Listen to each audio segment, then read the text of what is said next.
नमस्कार दर्शक बंधुगण आउ थे आपण मानक स्वागत जेहेतु परमेश्वर आउ थे सुजोग देइछथि सेति प्रभु को धन्यवाद दी आसंतु आज आउ आमे देखिबा गत दिन मानक देखुतिलु आदिम जुग व्यवस्था जुग तबरे देखुतिलु विचारकर्ता मानकर जुग एबे राजा मानकर जुग आमे देखिबा राजा मानकर जुग की परि थिला राजा मानकर जुगरे आ परमेश्वर आज्ञा कौन थिला आउ राजा मानक जुगरे परमेश्वर कौन करथिले आ को राजा ईश्वर आज्ञा लंघन कले से विषय आमे आज देखिबा आउ बाइबल रो चतुर्थ जुग एटा आमे देखि पारुछु तबे जुग को जदी जानिबा नाही जुग को जदी जानिबा नाही बाइबल को मध्य बुझी पारिबा नाही जेहेतु बाइबल को बुझीबा पाही जुग को निहाती जानिबा दरकार जेहेतु बाइबल रे 7टी जुग अछि को जुगरे को लोक माने थिले आ से लोक मानको पाई ईश्वर कोन खाद्य देइथिले को जुगर लोक मानको को प्रकार खाद्य देइथिले तार अर्थ को लोकों को द्वारा देइथिले ताहा आमे निहाती जानिबा दरकार आमे देखो आदिम जुगरे आमे देखुतिलु परमेश्वर आउ से देइथिले आदम को नह को तबरे व्यवस्था जुग आसिला व्यवस्था जुगरे मध्य परमेश्वर ही देले जने व्यक्ति को द्वारा देले हम देखुछु मोसा को द्वारा व्यवस्था आनिले आ से व्यवस्था जो माने पालन करूथिले से माने बंचिले आ जदी व्यवस्था जो माने मानिबे नाही से माने तबरे हम विचारकर्ता मानक जुगरे मध्य देखिलु जिप्त हो सामसोन अनेक विचारकर्ता माने थिले गिदेओन पुणी सेमानक द्वारा राज्य को रक्षा करुथिले परमेश्वर आउ सेमानक कथा सेमानक सुनिबाकू पडुथिला सेई जुगर लोक मान तेबे एठी आमे आउ गोटे जुग देखुछु आज आ राजा मानकर जुग राजा मानक जुगरे आमे देखिबा राजा माने को राजा मानक द्वारा परमेश्वर रक्षा करुथिले आमे देखु आउ बाइबल रे प्रथम राजा आमे देखु इस्राएल मानक मध्य रे प्रथम राजा आमे देखुछु किए शाऊल राजा इस्राएल लोक माने जेते बेले मिस्र देशरु किनान देश को आसिले सेते बेले आमे देखि पारुछु आउ इस्राएल लोक माने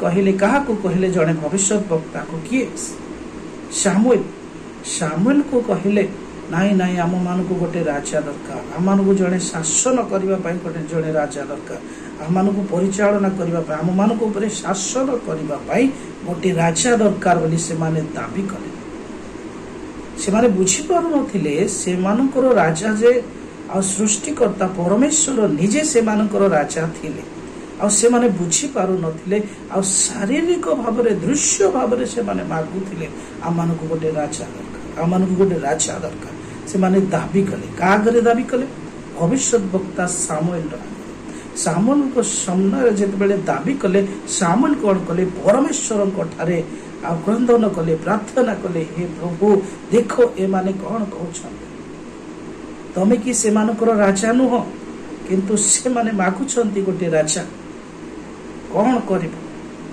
तबे परमेश्वर आ सामुएल को कहले ठीक अछि आमे तांको राजा देबा ठीक अच्छे आमे तांको राजा देबा बोली कहिले परमेश्वर से मानकु राजा देले को राजा देले किए से मैं प्रथम राजा देखुछु जे कि साउल को राजा अभिषेक कले आ साउल राजा हेले 40 वर्ष शासन कले 40 वर्ष शासन कले आ 40 वर्ष रे आमे देखुछु साउलंकर पतन हे गला साउल ईश्वरंकर आज्ञा मानिले नाही साउल को कहा गला भविष्य वक्तांको द्वारा तार तो सामुएल को द्वारा कहा गला सामुएल को परमेश्वर कहले जाओ पलिश्य मानक सहित जेते बेले अमालेक मानक सहित जेते बेले युद्ध करिवो सेते बेले कोन करिवो वर्जित भाव समस्त को पशु पक्षी छोट रु बड़ समस्त को नष्ट करिवो किंतु आमे देखुछु आउ साउल गले सत कथा युद्ध को गले किंतु परमेश्वर आज्ञा मानिले ना। परमेश्वर आज्ञा किमती मानिले ना हमें देखु से समस्त को मारिले ना। सबु पशु पक्षी मारिले लोक मान को मारिले किंतु हृष्ट पृष्ठ पशु गुड़ाक कौन कले आ से बाछिकी धरी आनिले बाछिकी आनिले आ गुहाल रे रखिले।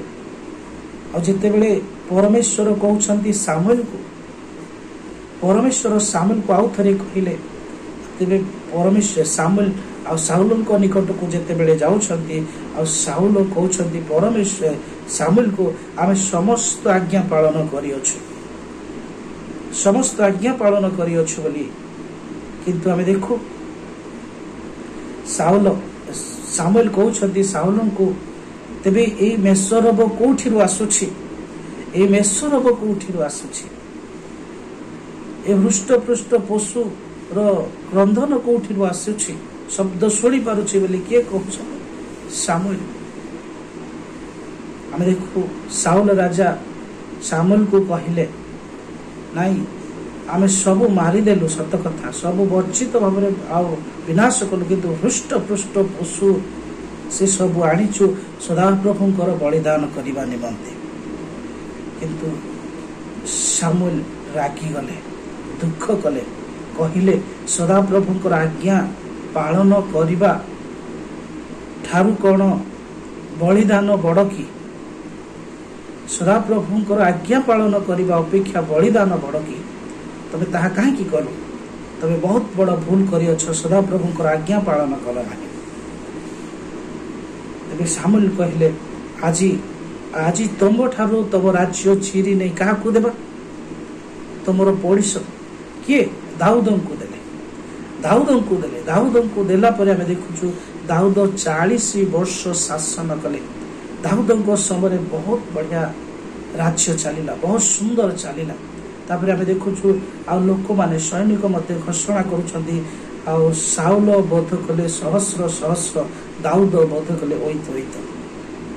तापर आमे देखुछु दाऊद समय परमेश्वर आउ गमनागमन बहुत सुंदर थिला आ दाऊद परमेश्वर सहित बहुत सुंदर गमनागमन करुथिले भल चली। समय अनुक्रमे आमे देखुछु दाऊदकर समय चलीगला वृद्ध हो गला परे आउ जणे शासनकर्ता बाहरुछंती आउ जणे राजा बाहरुछंती कि सलमन जणे बालक। सलमन कहार पुत्र दाऊदंकर पुत्र आमे देखुछु सलमन दाऊदंकर पुत्र आउ से कौन कले आउ से राज्य पाइले 40 वर्ष दाऊद शासन कले। तापरे सलमन बाहरिले सलमन मध्य आउ 40 वर्ष शासन कले। तापरे आमे देखु परवर्ती समय कौन होछि परवर्ती समय दाऊदंको परि सलमनकर मन सदा प्रभुंक ठारे नथिला। दाऊदंको परि मन सलमनकर सदा प्रभु को ठारे नथिला। सदा प्रभु सलमन को एते ज्ञान देले मु गत वीडियो रे मध्य आपण मानको कहितली ए कथा हम माइंड रे फिट करबा दरकार। आमे बाइबल रे केते ज्ञानी होछु सेटा बड़ विषय नाही बाइबल को आमे केते मानुछु बाइबल को ईश्वर को आज्ञा को केते मानुछु सेटा होछि बड़ विषय। ए राजा मानको जुग रे केमती राज्य नष्ट होछि देखंतु राजा मानक जुगरे मध्य राजा सलमन को द्वारा राज्य नष्ट हो गला इस्राएल नष्ट हो गला। आमे जदि पढ़ू आपण माने पढ़ी पारिबे प्रथम राजा बळी तार 11 अध्याय जदि पढ़िबे सेठी सलमन ईश्वरंकर आज्ञा पालन कले नाही। सलमन ईश्वरंकर आज्ञा पालन कले नाही। दया करी आपण मानकर पश्चादगामी नहिले लिखा अछि आपण पिता दाऊदंको परी सदाप्रभुंकर पश्चादगामी न हेले चलिले नाही सदाप्रभुंको पछरे चलिले नाही। कारण कौन परमेश्वर जहा मना करथिले सेही विषय सेही विशेष आज्ञा करी अन्य देवगणर पश्चादगामी हेबाको निषेध करथिले मात्र सदाप्रभु जहा आज्ञा कले ताहा से प्रतिपालन कले नाही। सदाप्रभु जहा आज्ञा कले सेटा सलमन प्रतिपालन कले नाही। ତାଙ୍କ ଜ୍ଞାନ କୁଆଡେ ଗଲା, କୋଉଠି ଗଲା ତାଙ୍କ ଜ୍ଞାନ? ତାଙ୍କ ଠାରେ ତ ଏତେ ଜ୍ଞାନ ଅଛି ବୋଲି ସମସ୍ତେ କହୁଛନ୍ତି। ଈଶ୍ୱର ମଧ୍ୟ କହିଲେ ଆଉ ସଲମନ ଦେଖ, ତୁମ ପୂର୍ବରୁ କି ତମ ସମୟରେ ତମ ପରବର୍ତ୍ତୀ ସମୟରେ ମଧ୍ୟ ଏପରି ଜ୍ଞାନୀ କେହି ହେବେ ନାହିଁ, କିନ୍ତୁ ସେତେ ଜ୍ଞାନ ସଲମନକୁ ଦିଆଗଲା। କିନ୍ତୁ କୁଆଡେ ଗଲା ତାଙ୍କ ଜ୍ଞାନ, ତାଙ୍କ ବୁଦ୍ଧି କୁଆଡେ ଗଲା? ତେବେ ସଦାପ୍ରଭୁଙ୍କର ପଶ୍ଚାତଗାମୀ ହେବାରୁ କିଏ ବି ମୁଖ କରେଇଲେ?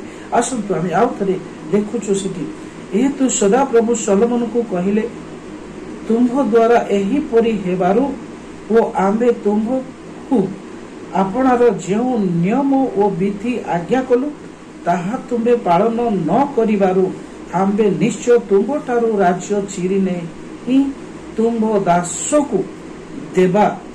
ତଥାପି ତୁମ୍ଭ ପିତା ଦାଉଦଙ୍କ ସକାଶକୁ ଆମ୍ଭେ ତୁମ୍ଭ ସମୟରେ ଏହା କରିବା ନାହିଁ, ମାତ୍ର ଆମ୍ଭେ ତୁମ୍ଭ ପ୍ରତି ତୁମ୍ଭ ହସ୍ତରୁ ତାହା ଚିରି ନାହିଁ। ତଥାପି ସମୁଦାୟ ରାଜ୍ୟ ଚିରି ନେବା ନାହିଁ, ମାତ୍ର ଆମ୍ଭ ଦାସ ଦାଉଦ ସକାଶୁ ଓ ଆମ୍ଭର ମନୋନୀତ ଜେରୁସାଲେମ ସକାଶୁ ଏକ ଗୋଷ୍ଠୀ ଦେବା। ତେବେ ଏଇଠି ଆମେ ଦେଖୁଛୁ ପ୍ରିୟ ମଣ୍ଡଳୀ, ପ୍ରିୟ ପରିବାର ଲୋକମାନେ, ସଲମନଙ୍କ ଦ୍ୱାରା ନଷ୍ଟ ହେଇଗଲା। ଦେଖନ୍ତୁ, এইটা হচ্ছে বড় বিষয়। আমি কেতে বাইবেল পড়ছু, কেতে জানিছু, কেতে বর্ষর খ্রিস্টিয়ান অছু, সেটা ইম্পর্টেন্ট নাই। ইম্পর্টেন্ট সেইটা আম দ্বারা ঈশ্বর অগ্রাহ্য হউছন্তি। তেবে কি লাভ? সলমনଙ୍କର ଏତେ ଜ୍ଞାନ କି ଲାଭ? କଣ କାମ ଦେଲା? ରାଜା ମାନଙ୍କ ଯୁଗରେ ଆଉ ସଲମନଙ୍କ ଦ୍ୱାରା ଯେ ରାଜ୍ୟ ବିସ୍ତାରିତ ହେଇ ସୁସ୍ଥିର ହେବା କଥା ଥିଲା, ପରମେଶ୍ୱରଙ୍କ ସହିତ ଗମନାଗମନ କରିବା କଥା ଥିଲା, କିନ୍ତୁ ପରମେଶ୍ୱର ଆଉ ସଲମନଙ୍କ ଦ୍ୱାରା ରାଜ୍ୟ ସ୍ଥାପନ କଲା ବେଳେ ଆମେ ଦେଖୁଛୁ ସଲମନଙ୍କ ଦ୍ୱାରା ରାଜ୍ୟ ନଷ୍ଟ ହେଇଗଲା। ସଲମନଙ୍କ ଦ୍ୱାରା ରାଜ୍ୟ ନଷ୍ଟ ହେଇଗଲା। ତେବେ ଏଠି ଆମେ କଣ ଶିଖିପାରୁଛୁ? ରାଜା ମାନଙ୍କ ଯୁଗରେ ରାଜା ଯଦି ନଷ୍ଟ ହେଇଯାଉଛି, ପ୍ରଜା ମାନେ କଣ ନ କରିବେ?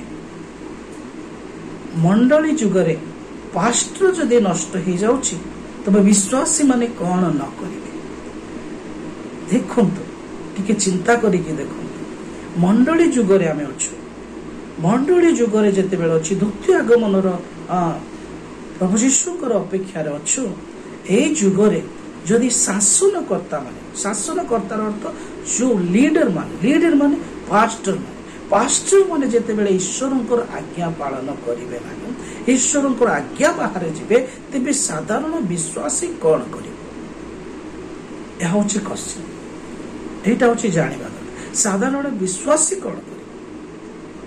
ବିଶ୍ୱାସୀ କେମିତି ଜାଣିବ, କେମିତି ଈଶ୍ୱରଙ୍କ ରାସ୍ତାରେ ସେ ଚାଲିପାରିବ? ଯେହେତୁ ଯିଏକି ପରିଚାଳନା କରିବା ବ୍ୟକ୍ତି ଯଦି ନଷ୍ଟ ହେଇଯାଉଛି, ଦେଶକୁ ଲିଡ୍ କରିବା ବ୍ୟକ୍ତି, ସମାଜକୁ ସମ୍ଭାଳିବା ବ୍ୟକ୍ତି, ଈଶ୍ୱରଙ୍କ ରାସ୍ତାରେ କଢେଇ ନେବା ବ୍ୟକ୍ତି, ସିଏ ଯେତେବେଳେ ନଷ୍ଟ ହେଇଯାଉଛି, ତେବେ ଆମେ ରାଜ୍ୟ କେମିତି ସ୍ଥିର ଥିବ? ସେଇଦିନ ଆମେ ଦେଖିଲୁ ଆଉ ଦୁଇଟି ରାଜ୍ୟ ହେଇଗଲା, ଇସ୍ରାଏଲ ଗୋଟେ, ଜିହୁଦା ଗୋଟେ। ଇସ୍ରାଏଲ ଆଉ ଜିହୁଦା ଦିଟା ରାଜ୍ୟ ହେଇଗଲା। କିଏ କଲେ? ସଲମନ ଜ୍ଞାନୀ ସଲମନ, ଯାହାକୁ ଜ୍ଞାନ ବହୁତ ଅଛି ବୋଲିକି ଆପଣ ମାନେ କହୁଛନ୍ତି, ଆମେ କହୁ, ସେଇ ଜ୍ଞାନୀ ସଲମନ ସକାଶେ ଇସ୍ରାଏଲ ନଷ୍ଟ ହେଲା। ଦେଖନ୍ତୁ, ରାଜାମାନଙ୍କ ଯୁଗରେ ଅଶିକ୍ଷିତ ଦ୍ୱାରା ନଷ୍ଟ ହେଇନାହିଁ, ମୂର୍ଖ ଦ୍ୱାରା ନଷ୍ଟ ହେଇନାହିଁ, ଜଣେ ଅପାଠୁଆ ଦ୍ୱାରା ନଷ୍ଟ ହେଇନାହିଁ, ଜଣେ ଜ୍ଞାନୀ ଲୋକ, ବୁଦ୍ଧିଜୀବୀ ଲୋକ, ଜଣେ ସବୁ ଜାଣିଥିବା ବ୍ୟକ୍ତିଙ୍କ ଦ୍ୱାରା ନଷ୍ଟ ହେଇଛି। ଆଜି ଖ୍ରୀଷ୍ଟିଆନିଟି ମଧ୍ୟ ନଷ୍ଟ ହେଇଯାଇଛି। ପ୍ରିୟ ମଣ୍ଡଳୀ, ପ୍ରିୟ ପରିବାର, ପ୍ରିୟ ପ୍ରଭୁଙ୍କର ଲୋକମାନେ ବୋଲି କହୁଛନ୍ତି ଯୋଉମାନେ, ଦୟାକରି ତାଙ୍କୁ ଟିକେ ଚେକ୍ କରନ୍ତୁ। ଯୋଉ ଲୋକର ବାକ୍ୟ ଶୁଣୁଛନ୍ତି, ସେ କଣ ଠିକ ଅଛି କି? ଯିଏ ତମର ଶାସନକର୍ତ୍ତା, ଯିଏ ମଣ୍ଡଳୀର ଶାସନକର୍ତ୍ତା, ଯିଏ ଫାଷ୍ଟର ବୋଲି କହିଯାଉଛି, ସେ ଠିକ ଅଛି କି? ସେ କଣ କରୁଛି ଦେଖନ୍ତୁ। ଆଗେ ସେ କଣ କରୁଛି ଦେଖନ୍ତୁ। ସେ କୋଉଠିରୁ ଶିକ୍ଷା ଦଉଛି, ଉର୍ଦ୍ଧ୍ୱରୁ ନା ପାର୍ଥିବ? ପାର୍ଥିବରୁ ଯଦି ଦଉଛି ତେବେ ସେଟା ପରିତ୍ରାଣ ଦିଏ ନାହିଁ।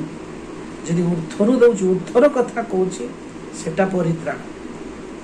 ପ୍ରଭୁ ଯୀଶୁ ପ୍ରଥମ ଆଗମନ ସମୟରେ ଆସିଲେ ସେ କଣ କଲେ? ଉର୍ଦ୍ଧ୍ୱସ୍ଥ ବିଷୟ ସବୁ କହିଲେ।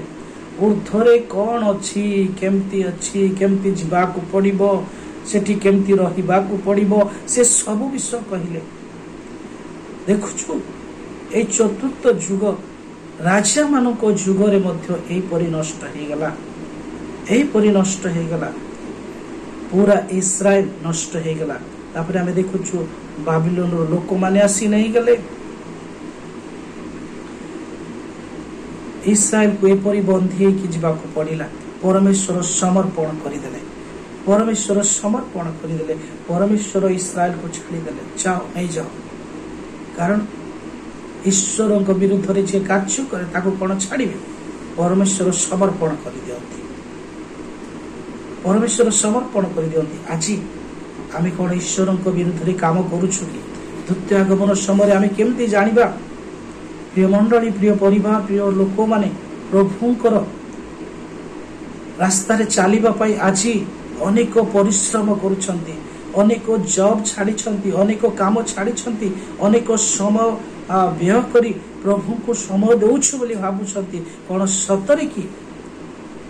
ସତରେ କି ଆପଣ ଦ୍ୱିତୀୟ ଆଗମନର ଯୀଶୁଙ୍କୁ ଖୋଜୁଛନ୍ତି? ଯଦି ଖୋଜିବାର ଅଛି, କେମିତି ଖୋଜିବା? ଯୁଗ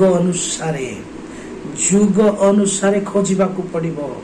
ଆମେ କୋଉ ଯୁଗର ଲୋକ, କେମିତି ଭାବରେ ଖୋଜିବାର ଅଛି? ଶାସ୍ତ୍ରରେ ଖୋଜିବାର ଅଛି। ପାଷ୍ଟର ମାନଙ୍କ ଭିତରେ ନାହିଁ, ଶାସ୍ତ୍ରରେ।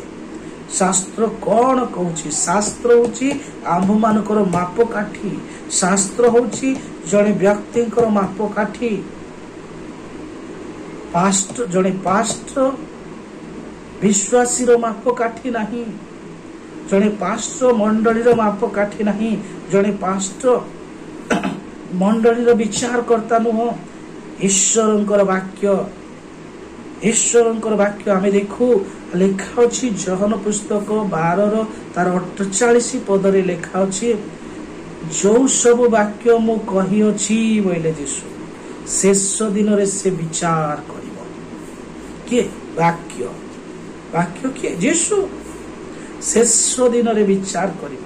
ତେବେ ଆଜି ଆମ୍ଭମାନଙ୍କୁ କଣ କରିବାକୁ ପଡିବ? ଆମେ କୋଉ ଯୁଗର ଲୋକ?